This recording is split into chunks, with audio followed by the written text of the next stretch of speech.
Welcome to my advertising channel. My name is Amairudo Ameomana, one single mother. And just single mother. Wafunga mambo na promising green rich tamba. Sorry zvenyu video rangu rikutaka kumhanya manya yokuti ndakatora zvakawanda panzvimbo iyi. This time I'm agree ndinakuya nemakuru. Now we are the testimony of my life.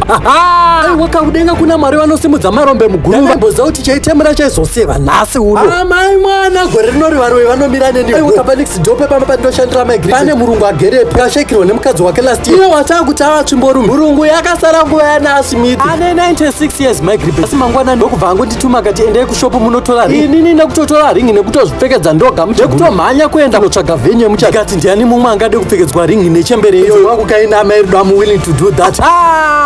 Venue 596 creating memories kugadzirira kwendangariro. Ewa venue ndakaiona, garden iripo, parking iripo, all those things. Kutorwa mapicture hatina need yekubuda ipapo. Kana mukada kuti vakuproviderei deco, DJ, catering, mukada kuisirwa tende vanokuisira chero mukada kutambira muimbe state. Ameno iwe hore. Magetsi anenge aripo akatobaka kuti ngwe. Agribed imi munogara kusina magetsi munotora mukachaisa mafoni enyu. Inotova pungwa kusvika kwati ngwe lights akati mai mwana Agribed masings aya ndakagadzirira vana venyu vane musikanzi vanobata bata. During the wedding vanenge variko kuti handidi vana vasina nababa kuti vandidistebhere muchato wangu Agribed. I can't wait to invite baba warudo kumuchato kwangu. This time tiri kuita inonzi kill to kill, revenge to revenge, fixing to fix, sender to go back to send. Agribed ndatiche gore rinori ndochandakagadzirira vavengi vangu. Ndopa kuchishanda kuti Mwari mukadaira vanhu vanovhunduka avava. It's a very good place for all events. Amai mwana Agribed ndakatendera venue yese ndikaneta. Vanhu apa pakakura. Hapana chinoramba kuitirwa pavenue 596 creating memories.